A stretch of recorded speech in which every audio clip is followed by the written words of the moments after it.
नमस्कार टीवी और मैं हूं आपके साथ स्मिता पटवार। चलिए रुक करेंगे उत्तराखंड की तमाम बड़ी खबरों का, लेकिन उससे पहले एक नजर आज की हेडलाइंस पर। हरिद्वार में राकेश टिकैत के नेतृत्व में किसानों का पैदल मार्च, उत्तराखंड में अग्निपथ योजना का किया विरोध। सरकार की अग्निपथ योजना के खिलाफ युवाओं में भारी आक्रोश, गैरसैंण में युवाओं ने किया प्रदर्शन। कानून व्यवस्था को कांग्रेस ने बताया मजाक, धरना देकर केंद्र सरकार के खिलाफ की नारेबाजी। उत्तराखंड के संगीत जगत के लिए दुखद खबर, नहीं रहे प्रसिद्ध संगीतकार गुंजन नगवाल। मौसम विभाग की सटीक भविष्यवाणी हुई साबित, पहाड़ों में शुरू हुई झमाझम बारिश। बाजपुर में मामूली विवाद में दो पक्षों में जमकर हुई मारपीट, एक की मौत, दो घायल। उत्तराखंड में अग्निपथ योजना का विरोध जारी है। शनिवार को हरिद्वार में अग्निपथ योजना के विरोध में किसानों ने पैदल मार्च निकाला। भाकियू टिकैत गुट के प्रवक्ता राकेश टिकैत के नेतृत्व में लाल कोठी से रोड़ी बैल वाला मैदान तक किसानों ने पैदल मार्च निकाला। किसान महाकुंभ में पहुंचे भारतीय किसान यूनियन के राष्ट्रीय प्रवक्ता राकेश टिकैत ने कहा कि अग्निपथ योजना का वो पहले ही कड़ा विरोध कर चुके हैं। उन्होंने कहा कि पूरे देश में योजना को लेकर आंदोलन भी शुरू हो गया है, लेकिन ये विरोध हिंसक नहीं होना चाहिए। उन्होंने देश भर के युवाओं से शांतिपूर्ण ढंग से आंदोलन करने का आह्वान किया है। राकेश टिकैत ने कहा कि विरोध प्रदर्शन के दौरान सरकारी संपत्तियों को नुकसान पहुंचाना और हिंसा करना राष्ट्रहित में नहीं है। आपको बता दें कि उत्तराखंड में भी अग्निपथ स्कीम को लेकर भारी विरोध हो रहा है। शुक्रवार को हल्द्वानी में प्रदर्शन कर रहे युवाओं पर लाठीचार्ज के बाद मामला पहले से ज्यादा गर्म हो गया है। कुमाऊं मंडल के नैनीताल, पिथौरागढ़, बागेश्वर और चंपावत जनपदों में विरोध प्रदर्शन देखा गया। केंद्र सरकार द्वारा लागू किए गए अग्निपथ योजना का सेना में भर्ती होने का सपना देख रहे युवाओं ने विरोध करना शुरू कर दिया है। अब इस स्कीम का विरोध उत्तराखंड में भी देखने को मिल रहा है, जहां गैरसैंण में भी भारी संख्या में युवा इस योजना के विरोध को लेकर सड़कों पर उतर आया। शुक्रवार सुबह भारी संख्या में युवा गैरसैंण मुख्य चौराहे पर एकत्रित हुए, जहाँ से वो सरकार के खिलाफ नारेबाजी करते हुए गैरसैंण तहसील कार्यालय पहुंचे, जहाँ उन्होंने कुछ देर तक धरने पर बैठकर सरकार के इस फैसले के खिलाफ जमकर विरोध प्रदर्शन और नारेबाजी की। इस दौरान कई युवाओं ने अग्निपथ योजना को लेकर अपने विचार रखे और विरोध प्रकट किया। उत्तराखंड राज्यपाल लेफ्टिनेंट जनरल गुरमीत सिंह ने सरोवर नैनीताल राजभवन में कैंची धाम पहुंचकर बाबा नीम करोली महाराज के दर्शन किए। राज्यपाल और उनके परिजनों ने कैंची धाम मंदिर में बने सभी देवी देवताओं के दर्शन भी किए। इस दौरान उन्होंने प्रदेश की समृद्धि और खुशहाली की कामना की। उत्तराखंड संगीत जगत के प्रसिद्ध संगीतकार और लोक गायक गुंजन नगवाल अब हमारे बीच नहीं रहे। गुंजन नगवाल उत्तराखंड के संगीत जगत का एक जाना पहचाना चेहरा है। आपको बता दें कि गुंजन नगवाल किसी काम के लिए चंडीगढ़ गए थे। वहां पंचकुला में एक भीषण हादसा हो गया। इस हादसे में गुंजन का मौके पर ही निधन हो गया।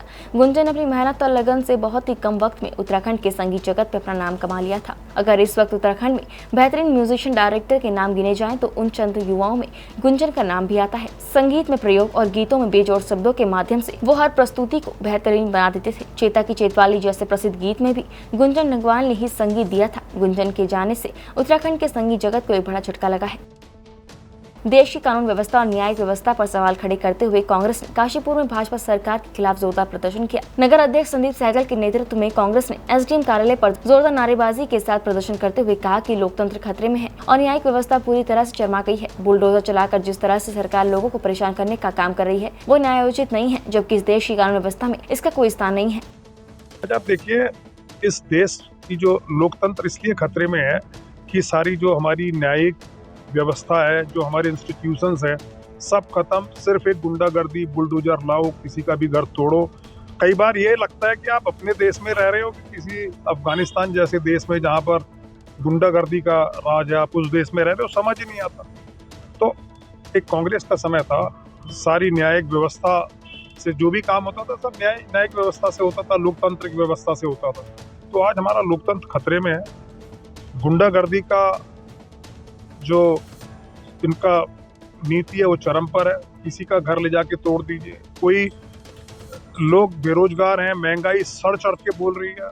उस चीज से ध्यान बटाने के लिए आप धार्मिक चीजों को लेकर जो आपकी जनता की आवाज उठा रहा है, उस जनता की आवाज उठाने वालों को आप सेंट्रल एजेंसीज लाकर उन्हें परेशान कर उन्हें दबाने की कोशिश कर रहे हो। तो इस देश की जनता इस सारी चीज को नहीं सहेगी, इसका पुरजोर विरोध करती है और हम वही करते हैं। कानपुर विधानसभा के कस्बा लंडोरा में राशन की धांधली के मामले थमने का नाम नहीं ले रहे हैं। अब ऐसा ही एक और मामला सामने आया है, जिसमें गुलाबी कार्ड धारकों को पीले कार्ड का राशन देने का आरोप लगा है, जिसको लेकर कार्ड धारकों ने राशन डीलरों के खिलाफ प्रदर्शन कर सख्त कार्रवाई करने की मांग की है। लंडोरा में राशन की धांधली का ये कोई पहला मामला नहीं है। अनियमितताओं के चलते लंडोरा के कई राशन डीलरों के लाइसेंस भी निरस्त हो चुके हैं। अब दूसरे राशन डीलर द्वारा उपभोक्ताओं को राशन वितरित किया जा रहा है। इस दौरान राशन डीलरों की काली करतूत खुलकर सामने आ रही है। कई उपभोक्ताओं ने बताया कि उनके पास गुलाबी राशन कार्ड है, लेकिन उनको पीला राशन कार्ड देकर उसी पर राशन दिया जा रहा है। आरोप है कि गरीबों के लिए आने वाले राशन को राशन डीलर द्वारा डकारा गया है। वहीं कुछ उपभोक्ताओं का कहना है कि उनके पास सफेद कार्ड आवंटित हैं, लेकिन राशन डीलर द्वारा उनको पीले कार्ड देकर उसी पर राशन दिया जा रहा है। इस मामले को लेकर उपभोक्ताओं ने राशन डीलरों के खिलाफ प्रदर्शन करते हुए गरीबों का निवाला निगलने वाले राशन डीलरों के खिलाफ मुकदमा दर्ज करने की मांग की है। लगा कल ये सफेद हमारा राशन किया गया और फिर सरकार को टैक्स हम कहाँ से देंगे। हम अपने कार्ड जमा करने जा रहे थे, कल जब हमने चेक करवाया तो ये कार्ड सफेद निकला। इतना राशन इसके भीतर और जी जगह जगह संपत्ति लेकर के रखी है, सब राशन के पैसों के लेकर रखी है इन्होंने कोटियाँ। इनकी जांच की जाए, सरकार से ये उम्मीद है, पत्रकार लोगों से ये उम्मीद है, इनकी जांच होनी चाहिए। और ऑनलाइन चढ़ा रखा है डीलर ने सफेद कार्ड, कुछ वो करा जाए। कैसे पता लगा आप?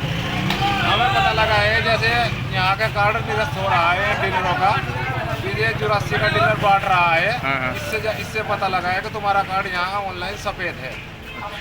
इस वजह से हमें कल ही पता लगा है इस कार्ड का। तो अगले रखा डीलर वहाँ ऑनलाइन सफ़ेद। देखिए, it is a matter of investigation. Already ERO supply inspectors इनको आदेशित कर दिया गया और जहाँ जहाँ हमें पाया जा रहा है कि इनके द्वारा भी शिथिलता बरती जा रही है, तो हम तहसीलदार या अपर तहसीलदार को भी इसमें अटैच कर रहे हैं। इनमें जो राशन में अभी हमें इश्यूज़ जो मिल रहे हैं वो मेन इश्यूज़ मिल रहे हैं दैट जो कंप्लेंट्स आती हैं वो ये आती हैं कि राशन शॉप्स जितने दिन खुलनी चाहिए उतने दिन नहीं खुलती हैं। तो महीने में जैसे उन्हें रेगुलरली खुलना चाहिए, अपार्ट फ्रॉम जो भी उनके हॉलीडे होते होंगे, वो 4 या 5 दिन महीने में खोलते हैं। दूसरी शिकायत आजकल ये आ रही है कि वो राशन देने से मना करते हैं क्योंकि किसी का अंगूठा नहीं हो रहा है। Basically it is a very good governance वाली प्रैक्टिस है कि हम लोग चाह रहे हैं कि उनका बायोमेट्रिक से हो जाए, ताकि हमें पता रहे किसको राशन मिला, किसको नहीं मिला, कौन सी तारीख को मिला। तो यदि अगर कोई ओल्ड एज आदमी आता है तो उसको हम अलाउ कर देते हैं, क्योंकि उनकी हाथ की लकीरें भी थोड़ी दिखने में और मतलब महसूस करने में मुश्किल होती है, इस वजह से वो बायोमेट्रिक भी नहीं पकड़ पाता है। तो उनके लिए तो हम स्पेशल परमिशंस दे रहे हैं, लेकिन सबसे हम यही रिक्वेस्ट कर रहे हैं, यदि ऐसे इश्यूज़ आते हैं आप डायरेक्टली मेरे पास आ सकते हैं या SDM के पास आ सकते हैं। एक बार फिर बद्री केदार मंदिर समिति के मुख्य कार्य अधिकारी BDC के खिलाफ कांग्रेस जोरदार तरीके से मुखर हो गई है। कांग्रेस के पूर्व प्रवक्ता सूरज नेगी ने मुख्य सचिव को पत्र लिखकर तत्काल जांच की मांग की है। उन्होंने कहा कि गत दिसंबर महीने में गढ़वाल आयुक्त को धर्मस्व सचिव ने जांच के आदेश दिए थे, लेकिन जांच पूरी हुए बिना ही मुख्य कार्य अधिकारी का कार्यकाल बढ़ा दिया गया है। इससे साफ है कि शासन में बैठे कुछ उच्च अधिकारियों का संरक्षण मिल रहा है। इन्होंने शासन को गुमराह करके कई ऐसे कार्यों को अंजाम दिया जो कार्य ये कर ही नहीं सकते थे बिना शासन के संज्ञान के, फिर भी जो है इन पर कोई आँच नहीं आई। जैसे नेगी जी, एक बहुत बड़ी बात है, आपने कहा कि 2012 में इन्होंने कुछ मोमेंटो खरीदे थे घड़ी, और उसमें भी एक बड़ा घोटाला है। क्या आरोप क्या कहना चाहते हैं आप? हाँ, मैं ये कहना चाह रहा हूँ कि वर्ष 2012 में इन्होंने जो है CO रहते हुए जो है मोमेंटो के नाम पे जो है 20 से 25 लाख रुपए की घड़ियाँ खरीदी थी, और ये घड़ियाँ जो है 3 साल में 3 या 4 घड़ी बिकी होंगी। बाकी घड़ियों का भी आता पता नहीं, पैसे का भी आता पता नहीं, ये कहाँ गया। उसके बाद इन्होंने क्या किया, 2014 में एक जो है छोटी सी फिल्म जो है दिल्ली की किसी निर्माता कंपनी से बिना निविदा के, घड़ियाँ भी बिना निविदा के थी, और जो ये फिल्म भी है ये भी बिना निविदा के, ये डॉक्यूमेंट्री बनाई इन्होंने, पता नहीं कहाँ है क्या है भगवान जाने। तो उस पर भी इन्होंने 12 से 15 लाख रुपये खर्च किए, उसका भी कोई आता पता नहीं है। जनपद नैनीताल और उसके आसपास मौसम विभाग की सटीक भविष्यवाणी साबित होती नजर आई है। आपको बता दें कि आज सुबह से ही आसमान में घने बादल छाए हुए थे, जिसके बाद सुबह के 10 बजे के आसपास मूसलाधार बारिश हुई, जिसके चलते जनजीवन अस्त व्यस्त हो गया। बारिश के कारण पर्यटकों और स्थानीय लोगों को परेशानी का सामना करना पड़ रहा है।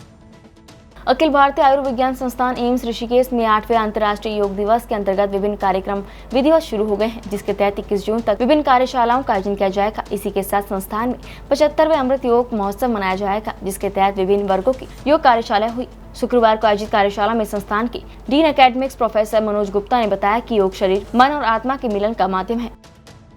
कुमाऊं कमिश्नर दीपक रावत ने तहसील द्वारा हाट का निरीक्षण किया। इस दौरान उन्होंने तहसील में होने वाले सभी कार्यों का निरीक्षण किया। तहसील परिसर में खाता खतौनियों के रख रखाव और उनके डिजिटलाइजेशन के बारे में जानकारी प्राप्त की। नक्शे, पुराने रिकॉर्ड आदि का भी निरीक्षण कर कहा कि सभी व्यवस्थाओं को बनाए रखा जाए। इस दौरान उन्होंने अपनी सरकार पोर्टल पर प्राप्त आवेदनों की जानकारी प्राप्त की और समय सीमा के तहत सभी आवेदनों का निस्तारण करने के निर्देश दिए।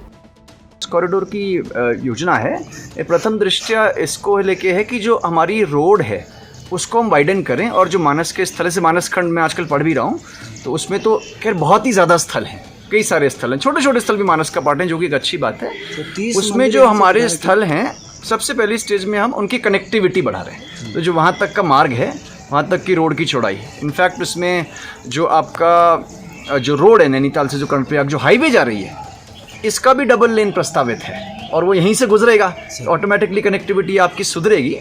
और जो मानस की साइड्स हैं, फर्स्ट स्टेज में हम लोग कुछ लेंगे। अभी जैसे मैं यहाँ जा रहा हूँ पांडुखोली में, महाअवतार बाबा जी की गुफा में जाऊँगा, वहाँ का भी रोप वे प्रस्तावित है।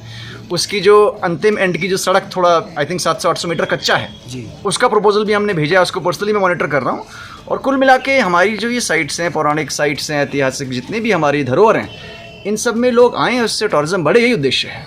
लक्सर के पथरी जंगल में स्थित विश्व प्रसिद्ध दरगाह शाह मोहम्मद शाह उर्फ काठा पीर के मेले का आगाज 13 मई को पहली रोशनी के साथ हो गया था। ये मेला 5 दिनों तक तहसील प्रशासन की देखरेख में चलता है। वहीं मेले का ठेका भी एसडीएम द्वारा कराया जाता है। एसडीएम ने मेले के ठेके के दौरान मेले के अंदर किसी भी तरह का वैरायटी शो, अश्लील डांस और किसी भी तरह के सट्टे पर पाबंदी लगाई थी और मेले में ऐसी गतिविधियों पर ठेकेदार के खिलाफ कार्रवाई की बात कही थी। लेकिन अब आपको बता दें कि मेले के अंदर जादूगर के शो के नाम पर पर्दे के पीछे बार बालाओं का अश्लील डांस चल रहा है। वहीं सट्टे का खेल भी जोरों शोरों पर चालू है। कानून को ताक पर धरकर मेला ठेकेदार द्वारा तहसील प्रशासन के आदेशों की खुलेआम धज्जियां उड़ाई जा रही है। कहने को तो इस मेले के अंदर पुलिस चौकी भी लगाई गई है, मगर इस पर पुलिस भी अपनी आंखें मूंदे हुए है।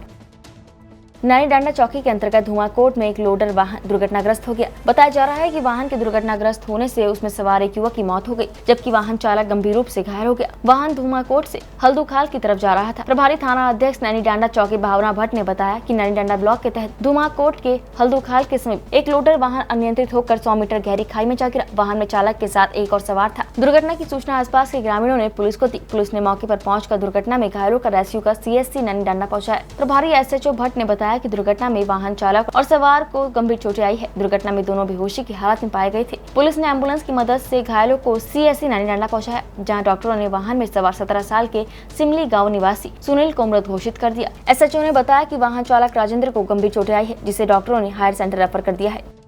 गाड़ी थी एक 1004 यूके 15 CA 1004, ये हल्दूखाल से उमटा आई थी, जो वापस जा रही थी हल्दूखाल। वो ड्राइवर की कुछ गलती रही होगी जिसने बैंड नहीं काट पाया, और उसमें एक बच्चा था और 2 ही आदमी सवार थे उसमें, जो नीचे गिरे थे। उन्हें रेस्क्यू करके नैनी डांडा हॉस्पिटल भिजवा दिया गया है। अभी क्या स्थिति है उनकी? अब तो वहाँ जाके ही पता लगेगा क्या स्थिति दोनों की स्थिति अभी पता चलेगा। हाँ, वहीं जाके देखा जाएगा। अभी तो भिजवा दिया गया है, प्राइवेट जो भी अपना वाहन करके जी भिजवा दिया गया है। जी। बाकी देख के ही पता लगेगा। जी धन्यवाद। बाजपुर में मामूली विवाद में 2 पक्षों में जमकर मारपीट शुरू हो गई, जिसमें एक व्यक्ति की मौके पर मौत हो गई, जबकि मां बेटा गंभीर रूप से घायल हो गए। घटना की सूचना मिलने पर पुलिस मौके पर पहुंच गई, जहां पुलिस ने शव को कब्जे में लेकर पोस्टमार्टम के लिए भेज दिया है, जबकि घायलों का उपचार स्वास्थ्य केंद्र में चल रहा है। वहीं पुलिस ने तत्काल कार्यवाही करते हुए 2 आरोपियों को मौके से गिरफ्तार कर लिया है। आपको बता दें कि बाजपुर के ग्राम टांडा बंजारा में जमीन पर लकड़ी रखने को लेकर 2 पक्षों में विवाद हो गया था। विवाद इतना बढ़ गया कि दोनों पक्षों के बीच जमकर मारपीट शुरू हो गई। मारपीट के दौरान दूसरे पक्ष के लोगों ने अंगन लाल पर धारदार हथियार से हमला कर दिया, जिससे अंगन लाल की मौके पर ही मौत हो गई। वहीं मारपीट के दौरान भागवती और उसका पुत्र शक्ति सिंह गंभीर रूप से घायल हो गए, जिन्हें परिजनों द्वारा उपचार के लिए बाजपुर के सामुदायिक स्वास्थ्य केंद्र में भर्ती कराया गया। वहीं सूचना मिलते ही पुलिस मौके पर पहुंची, जहां पुलिस ने शव को कब्जे में लेकर पोस्टमार्टम के लिए भेज दिया। मैं तो काम पे जा रहा था, मम्मी और दादा गए थे खेत पे, घेर पे हमारे, और डंगर दूर वाली मम्मी थी, बाहर दाग घूमने गए थे। उनको फिर मम्मी को चिपट गए वो मारने। एक के बाद में पाटल थी, एक के बाद में वो होते हैं ना गड्ढा होते हैं उससे बर्मा टाइप का, उससे मार रहे थे। दादा के मारा, उनके दादा के यहाँ से काट दिया उनको हाथ। वो ज़मीन का थोड़ा विवाद सा है, अब ना हमने कही हमारे लोग फालतू ले लो जगह, मगर फिर भी हमारे लोग घुसे जा रहे हैं। मम्मी ने कुछ कही होगी, उत्ते चिपट गए उनको मारने। 3 जने दादा ख़त्म हो गया हमारे। मम्मी के सिर में बहुत लंबी घाव हुआ है, ये मेरे फाड़ पड़ा पूरा। ये सुल्तानपुर पट्टी में आज सुबह एक सूचना प्राप्त हुई कि एक ही बिरादरी के और एक ही पड़ोस में रहने वाले 2 परिवारों के बीच में एक ज़मीन पर लकड़ी रखने को लेकर विवाद हो गया था और इस विवाद में दोनों पक्षों से आपस में मारपिटाई, लड़ाई झगड़ा, गाली गलौज हुआ। तो इसमें एक आंगन लाल है 70 वर्षीय, उसमें इस लड़ाई और मारपीट के दौरान उसमें उनकी मृत्यु हो गई। और जो दूसरा पक्ष है बलबीर और विक्रम, इन दोनों को हमने अरेस्ट कर लिया है मौके से ही और साथ ही साथ शव का पंचायतनामा भर के पोस्टमार्टम के लिए भेज दिया है और तहरीर प्राप्त की जा रही है और इसमें अग्रिम कार्रवाई की जा रही है। इसमें कुछ लोग घायल हुए हैं, उनका भी डॉक्टरी कराई गई है। एक ही दोनों पक्ष के लोग घायल हुए हैं।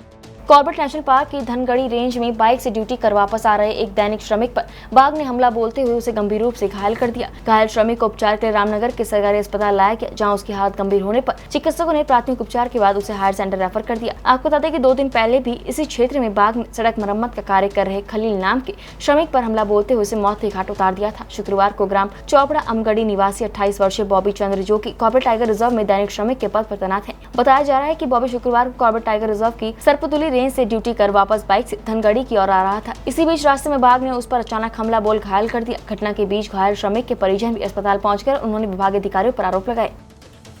मैं Sarpaduli range Corbett national tiger park में एक फील्ड वॉचर हूँ, दैनिक श्रमिक के रूप में कार्य करता हूँ। मेरा भाई भी वहाँ पर जॉब करता था 4-5 साल से। मेरा भाई आज सरपतुली से बाहर को आ रहा था धनगढ़ को, बाइक में था, बाइक से हमला हुआ तो बहुत घायल कर दिया और यहाँ 1-1.5 घंटा तड़पता रहा मेरा भाई और ऐसी स्थिति रही उसकी, अभी कोई पता नहीं, कुछ कह नहीं सकते। सहयोग सर अभी तो आए थे, सहयोग रेंजर साहब आए थे, बाकी दीवान जी आए थे, बाकी कोई आया नहीं, भी बड़े डायरेक्टर साहब कोई मिलने यहाँ पर हमने आया नहीं अभी तक। जनपद नैनीताल पहुंचने पर केंद्रीय रक्षा राज्य मंत्री सांसद अजय भट्ट का अधिकारियों और भाजपा कार्यकर्ताओं ने और पुष्प गुच्छ देकर स्वागत किया। वहीं नैनीताल क्लब में देर शाम तक अधिकारियों कर्मचारियों के अलावा जनप्रतिनिधि और भाजपा कार्यकर्ताओं से मुलाकात कर जिला विकास समन्वय और निगरानी समिति की बैठक आयोजित की गई। बैठक की अध्यक्षता सांसद अजय भट्ट ने की। बैठक के दौरान प्रधानमंत्री आवास योजना की जानकारी लेते हुए सचिव विकास प्राधिकरण को आवश्यक कार्यवाही करने के निर्देश दिए। उन्होंने नैनीताल शमशान घाट को जाने के लिए सड़क निर्माण के लिए DFO नैनीताल को प्रस्ताव भेजने के निर्देश दिए, ताकि वहाँ पर लोगों को किसी प्रकार की समस्याएं उत्पन्न न हो। उत्तराखंड की तमाम बड़ी खबरों में फिलहाल इतना ही। बाकी खबरों के लिए देखते रहिए पहाड़ टीवी। नमस्कार।